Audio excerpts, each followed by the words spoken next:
الذين ينفقون أموالهم بالليل والنهار سرا وعلانية فلهم أجرهم عند ربهم ولا خوف عليهم ولا هم يحزنون. وقال رسول الله صلى الله عليه وسلم إن الصدقة لا تطفئ غضب الرب وتدفع ميتة السوء أو كما قال عليه الصلاة والسلام. সম্মানিত মুসল্লিয়ান কিরাম, সমস্ত প্রশংসা আল্লাহ সুবহানাহু ওয়া তাআলার জন্য, যিনি আমাদেরকে এই মুহূর্তে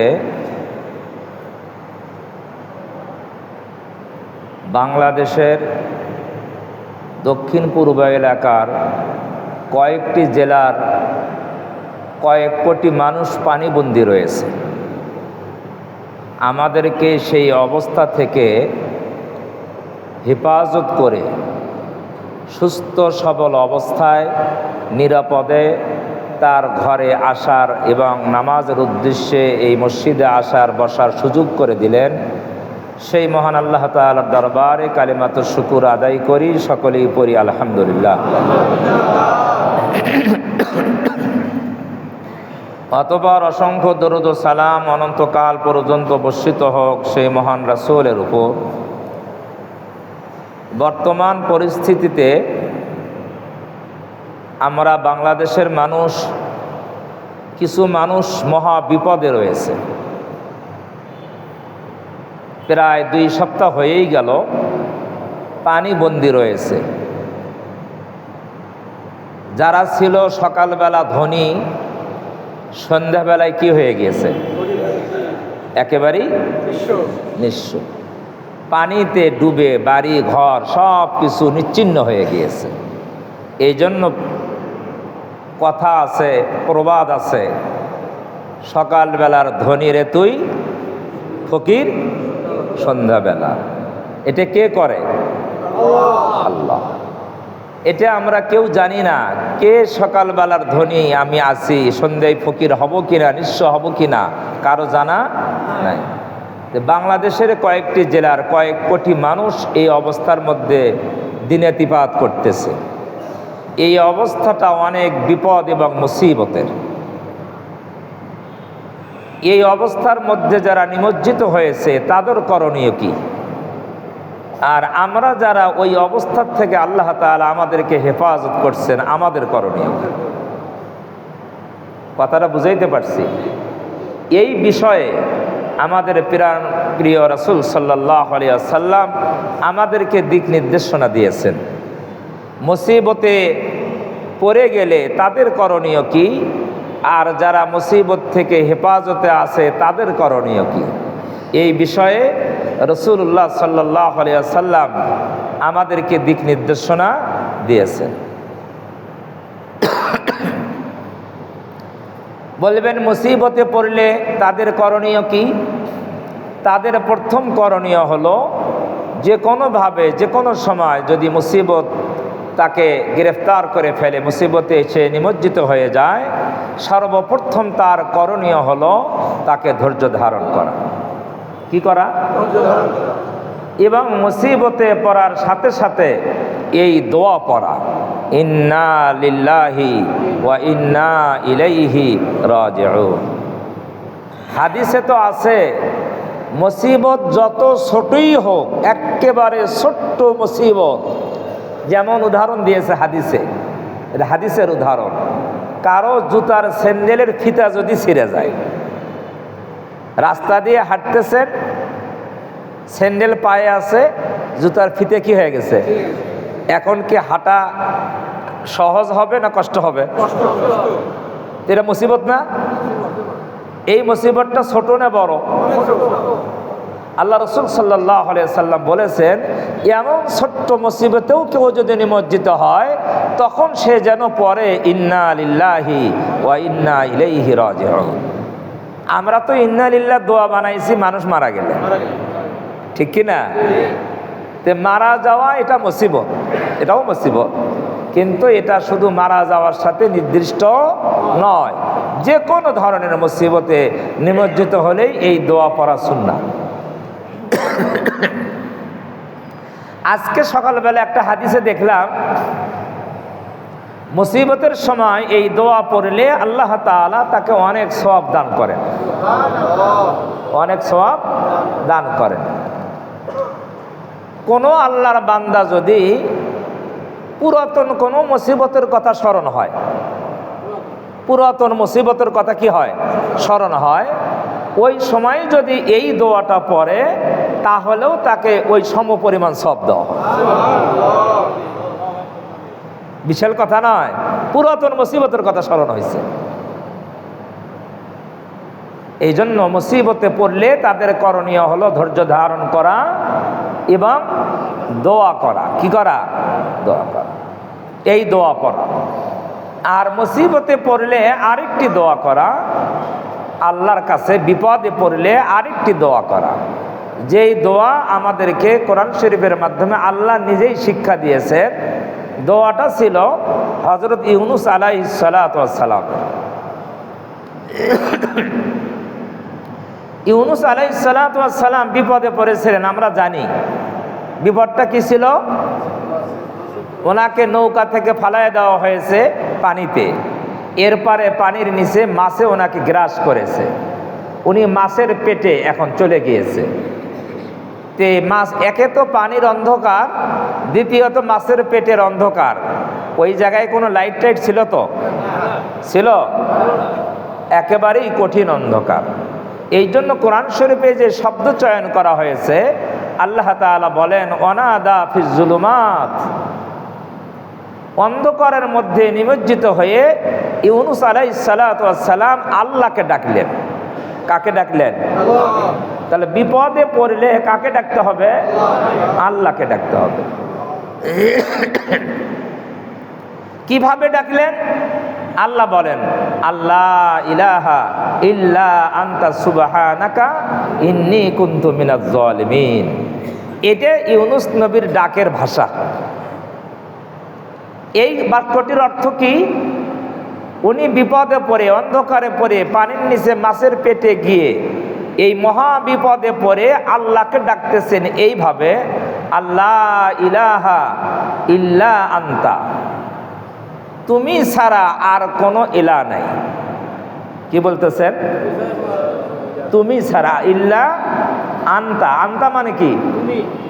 আনতা মানে বলেন তুমি, তুমি। আনতা, আনতা, আনতা বোঝেন না শব্দটা? আলিফ নুন তা, আনতা। আনতা মানে তুমি। কাকে বলতেছে তুমি? তা আমরা তো সাধারণভাবে বলি লা ইলাহা ইল্লাল্লাহ, যে আল্লাহ ছাড়া কোনো মাবুদ নাই। ইউনূস আলাইহিস সালাতু ওয়াস সালাম এই জায়গায় ইল্লাল্লাহ, আল্লাহ ছাড়া কোনো মাবুদ নাই কথা বলেন নাই। ইল্লা ইল্লাল্লাহ, ইল্লাল্লাহ বলেন নাই, ইল্লা আনতা। কি বলছে? ইল্লা। আল্লাহকে আল্লাহ বলে ডাক দেন নাই। কি বলে? আল্লাহকে আল্লাহ বলে ডাক দেন নাই। তুমি বা তুমি মানে, আনতা মানে তুমি বা আপনি, যেটাই বলেন। বাংলাতে ভাষার পরিবর্তন আছে, কিন্তু আরবি ভাষায় কিছু ব্যাপকতা আছে। আমরা বাংলাতে কাউকে তুই বলি, কাউকে তুমি বলি, কাউকে ভাষার পার্থক্য আছে না নাই?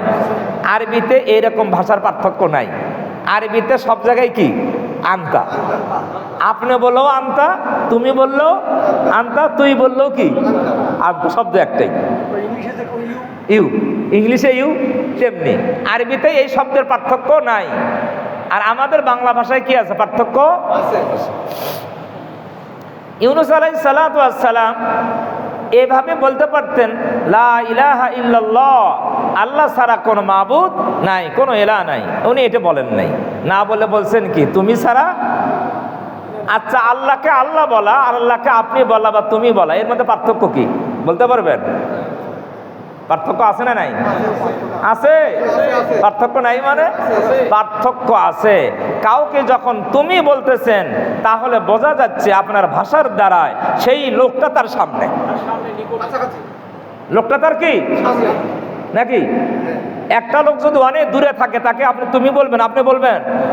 হ্যাঁ, অনেক দূরে থাকলে তো সে বলবেন। কি বলবেন? সে। সামনে আছে বলেই তো কি বলতেছে? তুমি।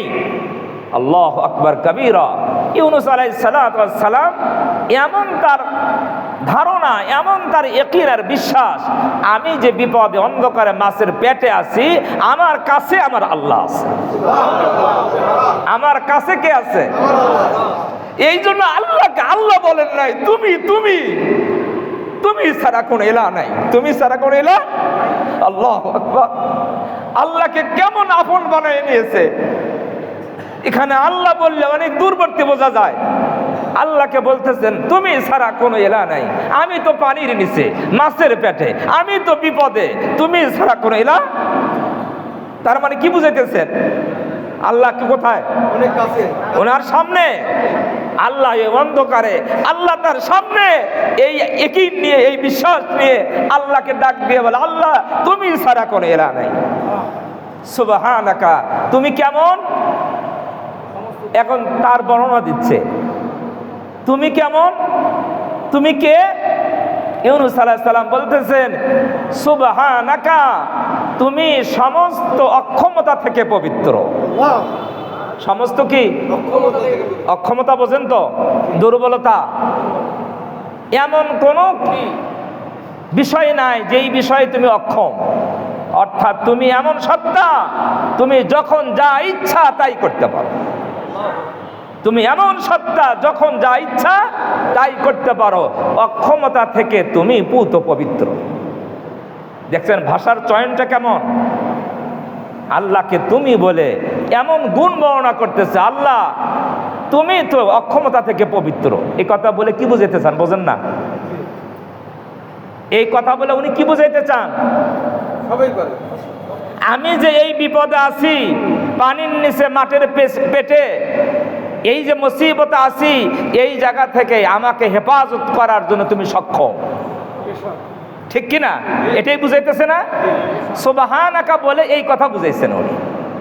সুবহানাকা বলে আমরা সাধারণ তর্জমা করে সুবহানাকা তুমি পবিত্র, আসল মর্ম বুঝি নেই।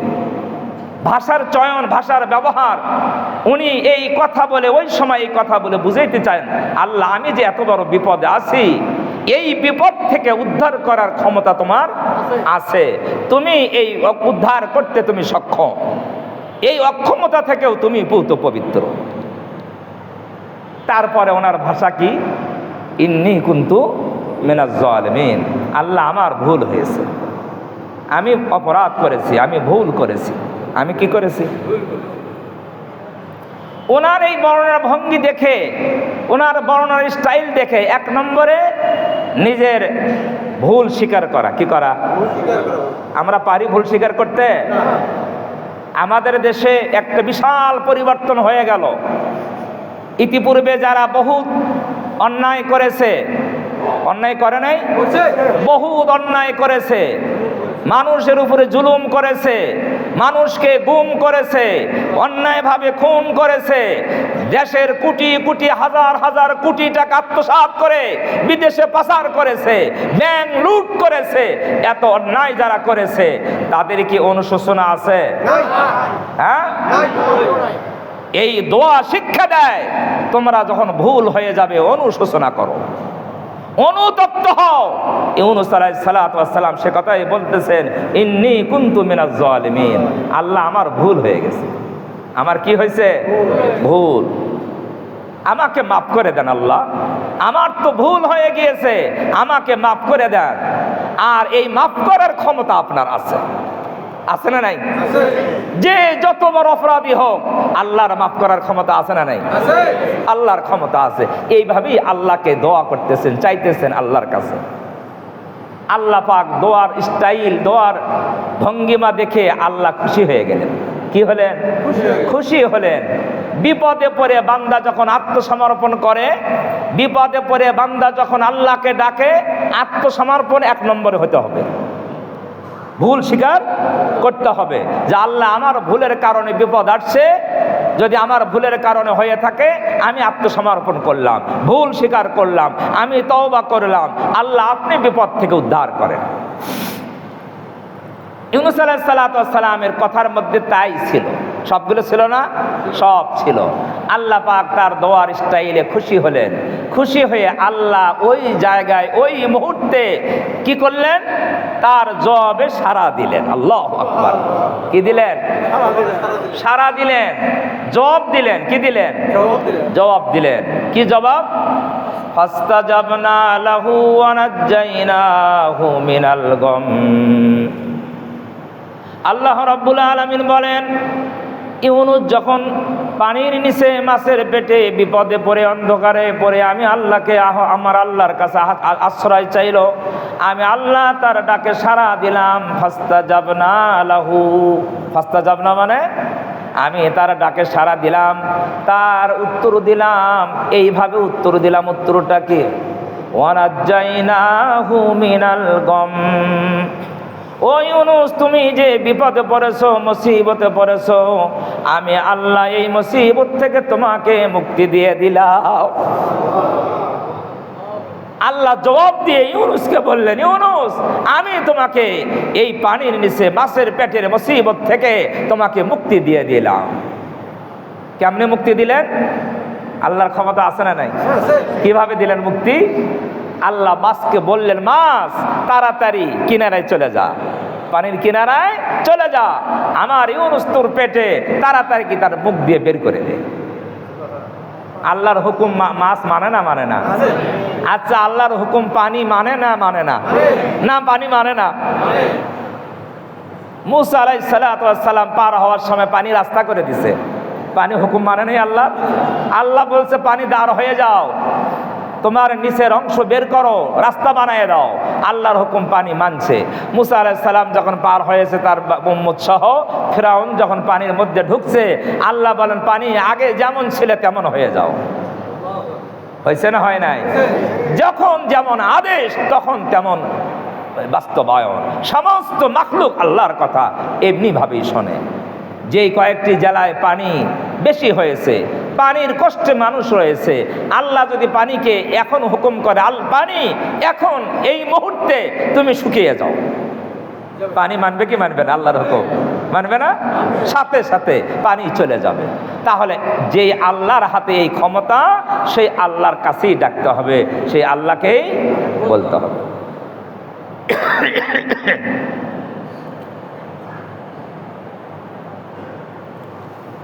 আমি বলতেছিলাম, যারা বিপদে পড়বে তারা বিপদে পড়ে ধৈর্য ধারণ করবে, ইন্না লিল্লাহ পড়বে, আল্লাহর কাছে দোয়া করবে। এই দোয়ার পদ্ধতি আল্লাহ তাআলা ইউনূস নবীর দোয়ার মাধ্যমে, বিপদের মাধ্যমে আমাদেরকে কি দিয়েছেন? শিক্ষা দিয়েছেন।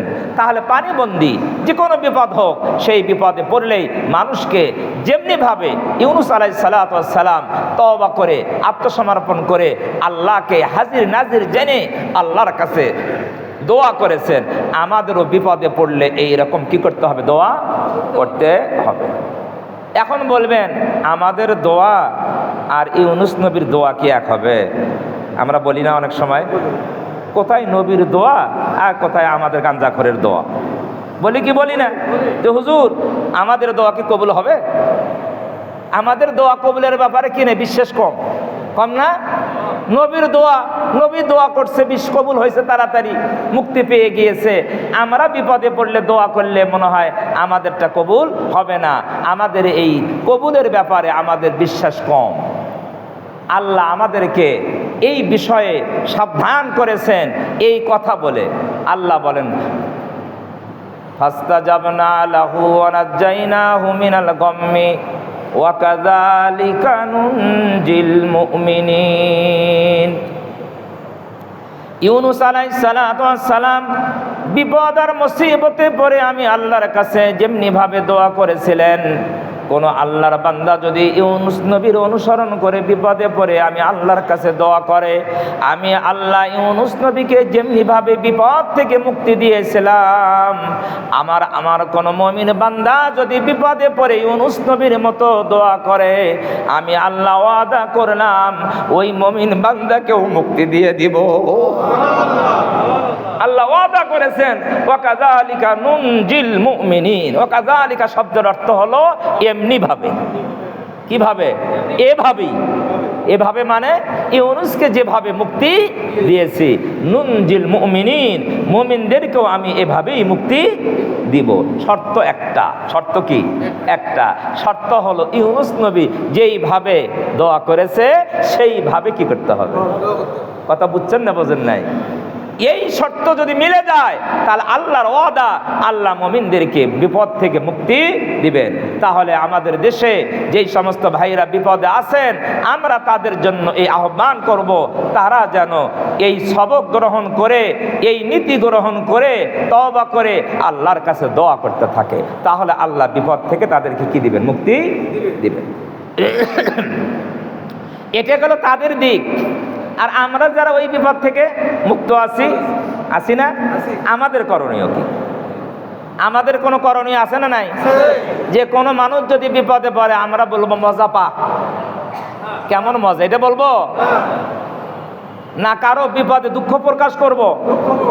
হ্যাঁ, কোন মুমিন মুসলমান যদি বিপদে পড়ে আমরা যেখানেই থাকি না কেন, যত দূরেই থাকি না কেন, আমরা তাদের জন্য দুঃখ প্রকাশ করব। কি করব?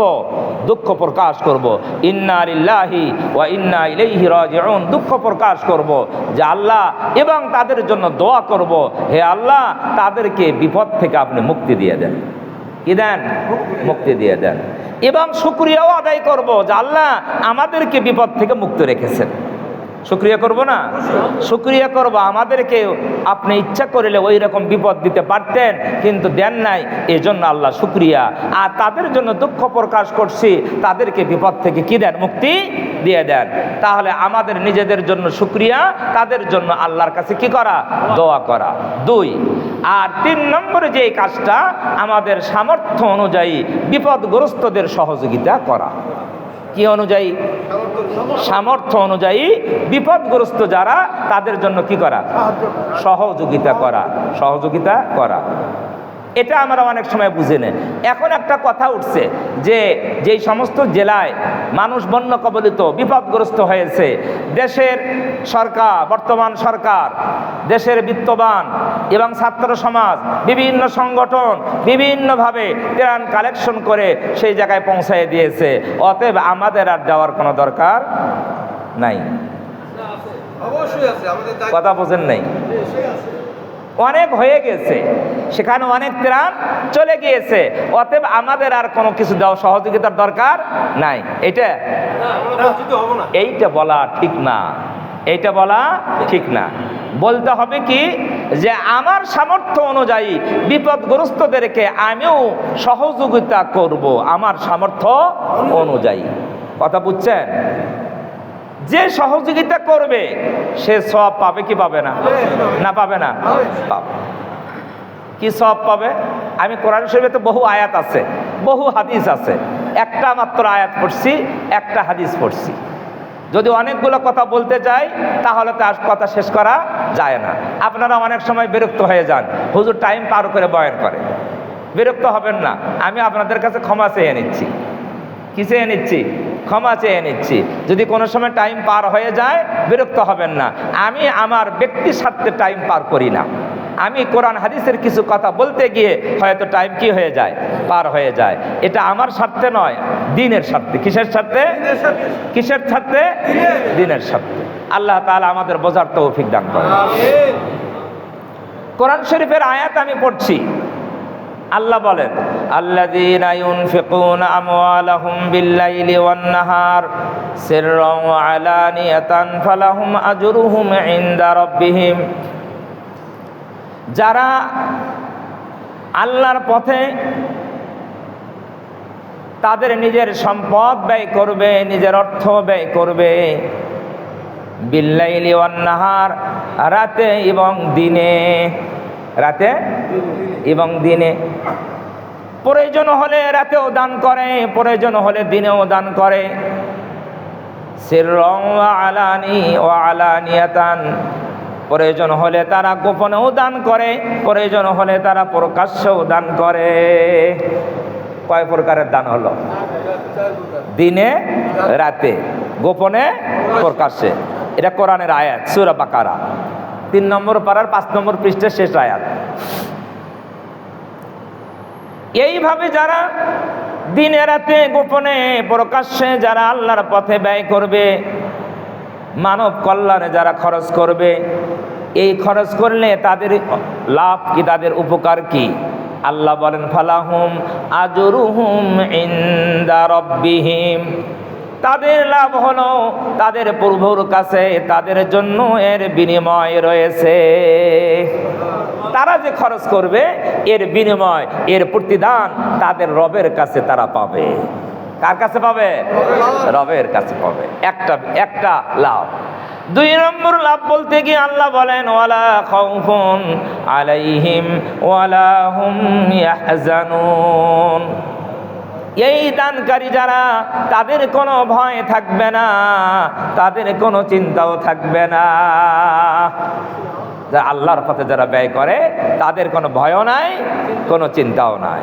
তাহলে আল্লাহর পথে ব্যয় করলে, মানবতার কল্যাণে খরচ করলে লাভ আছে না নাই? হ্যাঁ, হাদিসে পাকের মধ্যে আসছে, আল্লাহর রাসূল বলেন কোন মুসলমান যদি কাপড়হীন হয়ে যায় আর ওই মুসলমানকে অন্য মুসলমান যদি কাপড় পরায় দেয়, কাপড়ের ব্যবস্থা করে, একজনের কাপড় নাই তাকে কাপড়ের ব্যবস্থা করে দিল, আল্লাহর নবী বলেন যে কাপড়হীন মানুষকে কাপড়ের ব্যবস্থা করে দিল, আমার আল্লাহ এই ব্যক্তিকে জান্নাতের মধ্যে সবুজ রঙের উত্তম পোশাকের ব্যবস্থা করে দিবে। জান্নাতে আল্লাহর নবীর ওয়াদা। আল্লাহর নবী বলেন কোন মুসলমান যদি ক্ষুধার্ত থাকে আর অন্য মুসলমান যদি এই ক্ষুধার্ত মানুষকে খাওয়ার ব্যবস্থা করায়, আমার নবী বলেন জান্নাতের মধ্যে আমার আল্লাহ এই ব্যক্তিকে জান্নাতের ফল দ্বারা আসুদা করে তৃপ্তি সহকারে তার পেট ভরাইয়ে দিবেন। কোন পিপাসিত ব্যক্তিকে যদি কোন মুসলমান পান করায়, আমার আল্লাহর নবী বলেন রহিকুম মাখতুম, এটা হাদিসের শব্দ। রহিকুম মাখতুম শব্দের অর্থ হলো এমন বোতল, এমন ভাণ্ড, যেই ভাণ্ডর মধ্যে দামি শরবত রাখা হয়েছে। কি শরবত? দামি শরবত রাখা হয়েছে, ভেজাল মুক্ত শরবত রাখা হয়েছে, ভেজাল মুক্ত পানি রাখা হয়েছে, এবং এমন ভাবে তার কর্কটা মেরে দেওয়া হয়েছে। মাখতুম মানে কি? কি লাগানো? কর্কটা একবার সিলগারা করা। কি করা? সিলগারা শব্দটার অর্থ হবে কি? সিলগালা করা। এমন ভাবে শরবত রেখে সিলগালা করে দিয়েছে যেন কোনো ওর মধ্যে কোনো রকমের ভেজাল ঢুকানো না যায়। আল্লাহর নবী বলেন রহিকুম মাখতুম, এরকম সিলগালা করা শরবতের বোতল, শরবতের ভাণ্ডের ভেতরে যে শরবত আছে, দুনিয়াতে যারা পিপাসিত, পানির অভাবে যারা আছে, তাদেরকে যারা পানি পান করাবে, এই রহিকুম মাখতুম সিলগালা শরবত জান্নাতে তাদের পান করাবে।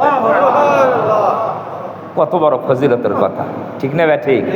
এই জন্য যারা এই বিপদে আছে, পিপাসিত ওই বন্যা এলাকায়, ওখানে কি এই নিরাপদ পানি আছে? আছে? নিরাপদ পানি নাই। তারা বড় লোক ছিল অনেকই, তাদের কি কোনো খাদ্যের ব্যবস্থা আছে? অনেক কাপড় চোপড় ছিল, সব ভেসে গিয়েছে। এখন একটা কাপড় তার শরীরে, কাপড়েরও ব্যবস্থা নাই। তার এই বিপদের সময় তাদের সহযোগিতা করে তাদের পাশে দাঁড়ানো, মানবতার পাশে দাঁড়ানো, এটা একজন মুসলমানের উচিত ইমানি দায়িত্ব। ইমানি কি? আপনারা কি মনে করেন? ইমানি দায়িত্ব। ইমানি দায়িত্ব আমাদের সামর্থ্য অনুযায়ী। এখন এই দায়িত্ব পালন করবেন কিভাবে? আমরা কি সবাই এখান থেকে ওই এলাকায় যেতে পারবো? সম্ভব? আর যদি সবাই যায়ও, এই সবাইকে নিজ নিজ এককভাবে এই ত্রাণগুলা আমরা পরিবেশন করতে পারবো? বিশাল এলাকা, অনেক জেলা, কোটি কোটি মানুষ পানিবন্দী, কোথায় যাবেন, কার কাছে যাবেন? সমস্যা। এই জন্য একেবারে সুপরিকল্পিতভাবে এটা কি করতে হয়, এগুলা ইন্তজাম দিতে হয়, ব্যবস্থা করতে হয়। কাউকে উদ্যোগ নিতে হয়, কাউকে কি নিতে হয়, উদ্যোগ নিতে হয়। কিছু মানুষ সহযোগিতা করবে, কিছু মানুষ ব্যবস্থা করবে, এই করে তার সেই জায়গায় যথার্থভাবে এই ত্রাণগুলা, এই অর্থগুলা পৌঁছাইয়ে দেওয়া। কথা বুঝে আসছে না, আসে নাই? আমাদের রংপুর শহরে শুধু নয়, সারা বাংলাদেশে বিভিন্ন সংগঠন উদ্যোগ নিয়েছে। বাংলাদেশের মানুষ সকলেই সামর্থ্য অনুযায়ী সহযোগিতা করতেছে। তারই ধারাবাহিকতায় আমাদের রংপুরে সম্মিলিত ইমাম পরিষদও একটা উদ্যোগ নিয়েছে, যে আমরা গত শনিবার একটা মিটিং করেছিলাম, সেই মিটিংয়ে একটা সিদ্ধান্ত নেওয়া হয়েছে, আজকে রংপুর শহরে যে সমস্ত মসজিদে ইতিপূর্বে কালেকশন করা হয়নি, সেই সমস্ত মসজিদে এই বন্যা কবলিত মানুষের সহযোগিতার জন্য আজকে একটা কালেকশন করা হবে। আমরা ইমামদের পক্ষ থেকে এই সিদ্ধান্ত নিয়ে আমরা ইমামদেরকে এটা অবগতি করাইছি। তারই ধারাবাহিকতায় আমি গত জুমায় একটা ঘোষণাও দিয়েছিলাম। যারা ছিলেন তারা হয়তো জানেন যে আপনারা প্রস্তুতি নিয়ে আসেন নাই, আগামী জুমায় প্রস্তুতি নিয়ে আসবেন। আমরা আপনাদের কাছ থেকে আপনাদের সহযোগিতায় আমরা এই ত্রাণ একত্র করে আমরা 2-1 দিনের মধ্যেই সেখানে আমরা যথার্থ জায়গায় আমরা পৌঁছায় দিব ইনশাআল্লাহ। এটা হাদিস পাঠ করছিলাম যে দান করার ব্যাপারে হাদিসে কি বলা হয়েছে। হাদিস তো অনেক, একটা হাদিস বলেছিলাম, ইন্না সাদাকাতা, হযরত আনাস থেকে বর্ণিত হাদিসটা। হযরত আনাস রাদিয়াল্লাহু তাআলা আনহু বলেন, নবীজি সাল্লাল্লাহু আলাইহি ওয়াসাল্লাম বলেছেন, ইন্না সাদাকাতা, সাদাকা মানে কি, দান। সাদাকা মানে দান, দান। উনি বলেন, নবীজি বলেন, লা তুতফিউ গদাবার রব্বি, সদকা, এই দান আল্লাহর গোসাকে, আল্লাহর রাগকে নিভে দেয়। আল্লাহ যদি কারো প্রতি কোনো কারণে রাগান্বিত হন, হতে পারে না, আমাদের গুনাহের কারণে, আমাদের নাফরমানির কারণে আল্লাহ আমাদের উপর রাগান্বিত হয়ে গিয়েছেন, এই মুহূর্তে যদি আপনি সদকা করেন, আল্লাহর রাসূল বলেন এই সদকা করার কারণে আল্লাহর রাগ প্রশমিত হয়ে যায়, আল্লাহর রাগ কি হয়ে যায়, নিভে যায়। ইন্না সাদাকাতা লা তুতফিউ গদাবার রব্বি, আল্লাহর রাগকে নিভিয়ে দিতে পারে, প্রশমিত করতে পারে সদকা, এই দান। 1 নম্বর লাভ। 2 নম্বর নবীজি বলেন, অতাদফাউ মিতাতাস সু, অনেক বড় ফজিলতের কথা। এই সদকার লাভ হলো অপমৃত্যু থেকে আল্লাহ তাআলা তাকে হেফাজত করেন। আমরা অপমৃত্যু চাই? হ্যাঁ, অপমৃত্যু কেউ চাই না। ঈমানের সাথে সুন্দরভাবে আমাদের সকলের মৃত্যু হোক, এটাই আমাদের কাম্য, ঠিক কিনা? তাহলে হাদিস বলতেছে, ওয়া তাদফাউ মিতাতাস সু, অপমৃত্যু থেকে, খারাপ মৃত্যু থেকে সদকা আপনাকে হেফাজত করবেন। সদকার মাধ্যমে আল্লাহ তাআলা আপনাকে কি করবেন, হেফাজত করবেন। তাহলে সদকা করলে লাভ আছে না নাই? আমরা এই লাভ, যখন লাভ করার সুযোগ আসবে তখন আমরা এটা করব কি করব না?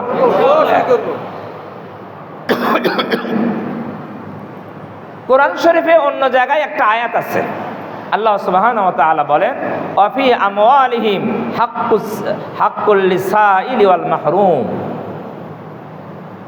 সম্পদশালীদের সম্পদের মধ্যে যারা বঞ্চিত এবং যারা সায়েল, তাদের অধিকার রয়েছে। কি আছে? অধিকার। আমরা যারা বিপদগ্রস্ত তাদেরকে যে দান করব, এই অনুভূতি, এই চিন্তা আনা যাবে না যে আমি বিপদগ্রস্তদেরকে সহযোগিতা করে অনুগ্রহ করলাম।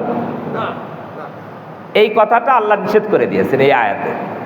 আমি তাদের প্রতি অনুগ্রহ করলাম না, বরং ওই বিপদগ্রস্ত মানুষের আমার সম্পদের মধ্যে তাদের কি আছে? হক আছে, হক। তাহলে আমি যদি বিপদগ্রস্ত মানুষকে আমার সম্পদ থেকে তাদেরকে দিয়ে দেই, আমি কি অনুগ্রহ করলাম না হক আদায় করলাম? কথা বুঝাইতে পারছি? আমি কি করলাম? হক আদায় করলাম। এটা আমার হক, এটা আমার দায়িত্ব, এটা আমার কর্তব্য। যারা বিপদগ্রস্ত তাদেরকে সহযোগিতা করা, আমার সম্পদের মধ্যে তাদের হক রয়েছে। কি আছে? হক। আল্লাহ তাআলা আমাদের বোঝার তৌফিক দান করে। অনেকেই মনে করতেছেন যে আমি তো নিজেই গরিব, নিজেই কি আমার নিজের পকেটেই তো টাকা নাই, আমি আবার দান করব কেমনে? এরকম প্রশ্ন আসে না? আসে না? আসে না? এই ব্যাপারে আল্লাহ কি বলেন? আল্লাযীনা ইউনফিকুনা ফিস সাররাই ওয়াদ দাররা। এর উত্তর আল্লাহ দিয়েছেন। আল্লাহ বলেন যে তোমরা সচ্ছলতায় থাকো আর অসচ্ছলতায় থাকো, তোমরা আল্লাহর পথে ব্যয় করো। উত্তর পাইছেন? সচ্ছলতায় থাকেন আর অসচ্ছলতায় থাকেন, আল্লাহর পথে কি করেন? ব্যয় করতে করতে আল্লাহর নির্দেশ।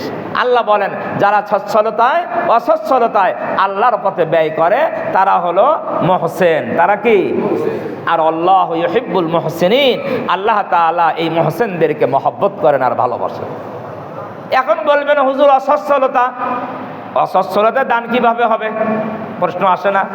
আল্লাহ তো বললেন সচ্ছলতা দান করা তো সহজ, কিন্তু বুঝি পকেটে অনেক টাকা, প্রয়োজনের অতিরিক্ত অনেক টাকা দান করবো, অসুবিধে কি? কিন্তু আমার তো নাই, আমি অসচ্ছল, আমি কেমনে দান করব? এটার মর্ম হলো এই, আমার কাছে যতটুকু আছে সেখান থেকেই কিছু অংশ দান করব। যতটুকুই আছে, যদি 10 টাকা থাকে 1 টাকা দিব। কত দিব? 1 টাকা দিব, অর্ধেক দেওয়ার দরকার নেই। অর্ধেক দিলে তো অর্ধেক হয়ে গেল, 5 টাকা দিলে। 10 টাকায় 1 টাকা দিব, দেওয়া যাবে না? 100 টাকা আছে, কত দিলাম? 10 টাকা দিলাম। আমি অসচ্ছলতার মধ্যেও দান করতে পারি। আমি প্রথমে যে আয়াতটা পড়েছিলাম ওই আয়াতের একটা শানে নজুল বলে বয়ান শেষ করব। রাতে দান করা, দিনে দান করা, প্রকাশ্যে গোপনে দান করা, এই আয়াতের শানে নজুলে একটা ঘটনা বলা হয়েছে। ঘটনাটা হলো হযরত আবু বকর রাদিয়াল্লাহু তাআলা আনহু, নাম জানেন তো? হ্যাঁ, আল্লাহর নবীর প্রিয় সাহাবী। উনি একদা রাতে 10,000 দিরহাম আল্লাহর পথে ব্যয় করলেন। সেই সময়কার কথা, তাফসীর 10,000। এখনকার সময়ে কত হবে? এখনকার সময়ে কত হবে? 10,000 দিরহাম আল্লাহর পথে ব্যয় করলেন রাতে। আবার দিনে 10,000 দিরহাম দান করলেন। দিনেও কি করলেন? 10,000 দিরহাম দান করলেন। গোপনে 10,000 দিরহাম দান করলেন, গোপনে। আবার প্রকাশ্যে 10,000 দিরহাম দান করলেন। কত দান করলেন? আল্লাহু আকবার কবীরা। আবু বকর রাদিয়াল্লাহু তাআলা আনহু এই গোপনে প্রকাশ্যে দিনে রাতে 10 40,000 দিরহাম দান করলেন। আল্লাহ পাক খুশি হয়ে এই আয়াত নাজিল করলেন। যারা রাতে দিনে গোপনে প্রকাশ্যে আল্লাহর পথে ব্যয় করে তাদের বিনিময় আল্লাহর কাছে আছে, তাদের কোনো ভয় নাই, তাদের কোনো চিন্তা নাই। কথা বুঝে আসছে না? আসে নাই? আবু বকর রাদিয়াল্লাহু তাআলা আনহুর দানের কথা বলে শেষ করা যাবে না, এত দান করতেন। উনি দুর্বল, অসহায়। ওই সময় তো গোলাম মানুষ কেনা বেচা হইতো। মুসলমান যারা দুর্বল অসহায় বন্দী হয়েছে, গোলাম হয়েছে, এই দুর্বল অসহায় বন্দী গোলাম কৃতদাস তাদেরকে উনি কিনে নিতেন। টাকা দিয়ে কি করতেন? কিনে নিতেন, ক্রয় করতেন। তার মালিকের মনিবের কাছ থেকে ক্রয় করে তাকে আজাদ করে দিতেন, স্বাধীন করে দিতেন। আল্লাহু আকবার। স্বাধীন করে দিতেন। তার বাবা আবু কুহাফা বললেন, আবু বকর তুমি এই দুর্বল লোকগুলো দেখে দেখে তাদেরকে তুমি ক্রয় করে আজাদ করে দাও। তো এটা না করে তুমি একটা কাজ করো, সবল শক্তিশালী গোলাম তাদেরকে ক্রয় করে কি করো? মুক্ত করে দাও, আজাদ করে দাও। তাহলে লাভ হবে কি? কোনো সময় তুমি যদি বিপদে পড়ো এই লোকগুলো তোমার কি করবে? কথা বোঝেন নাই? এই লোকগুলা তোমার সাহায্য করবে, যে তুমি তাদেরকে মুক্ত করে দিয়েছো, তাহলে তারা তোমাকে সাহায্য করবে, তুমি এইভাবে তো আজাদ করতে পারো।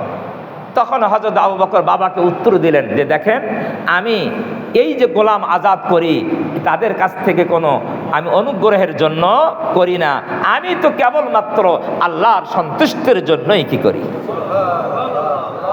এই কথা যখন উনি বললেন, কোরআন শরীফের সূরা আলার শেষের কয়েকটি আয়াত নাজিল হলো ওনার ব্যাপারে, আবু বকরের ব্যাপারে। যখন উনি এই কথা বললেন কয়েকটি আয়াত নাজিল হলো যে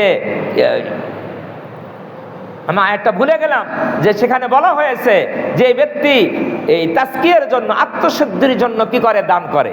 আত্মশুদ্ধির জন্য দান করে এবং কোনো অনুগ্রহ প্রাপ্ত হয়ে দান করে না, বরং আল্লাহর সন্তুষ্টির জন্য কি করে? দান করে। তার বদলা কি? ওয়ালা সাউফা ইয়ারদা। আল্লাহু আকবার। ওয়ালা সাউফা ইয়ারদা। আল্লাহ বলেন যে আমি আল্লাহ তাকে কি করব? খুশি করব। তাকে কি করব?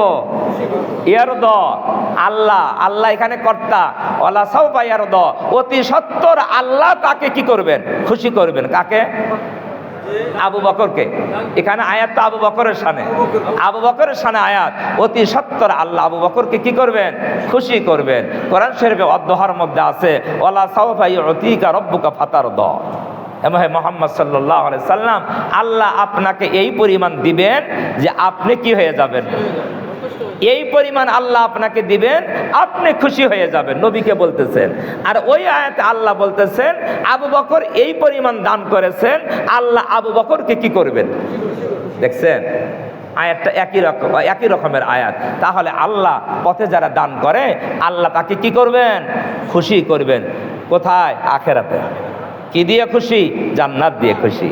জান্নাত দিয়ে খুশি করবেন। এই জন্য আল্লাহর পথে কি করতে হবে? ব্যয় করতে হবে। সামর্থ্য অনুযায়ী আল্লাহর পথে সহযোগিতা করতে হবে। আর একটা হাদিস বলে শেষ করি। আল্লাহর পথে কেউ যদি একটা জিনিস, ছোট্ট একটা খেজুর দান করে, কি দান করে? ছোট্ট না খেজুরটা? ছোট্ট। আল্লাহর নবী বলেন আল্লাহ তাআলা আল্লাহর ডান হাতে তা গ্রহণ করেন। হাদিসের রিডিং এটা। আল্লাহ নিজের ডান হাতে কি করেন? গ্রহণ করেন। এরপর আল্লাহর নবী বলেন এই ডান হাতে গ্রহণ করে এই দানটাকে আল্লাহ লালন পালন করতে থাকেন। কি করেন? নবী যে উদাহরণ দিয়েছেন, তোমরা যেমন ঘোড়ার বাচ্চা লালন পালন করো, তোমরা যেমন ঘোড়ার বাচ্চা লালন পালন করো, তেমনি ভাবে আল্লাহ তাআলা দানকারী দানকে ডান হাতে গ্রহণ করে এই দানকে আল্লাহ কি করেন? লালন পালন করেন। করতে করতে একটা খেজুর দান করলেন, এইটা বাড়াইতে বাড়াইতে উহুদ পাহাড় পরিমাণ হয়ে যায়।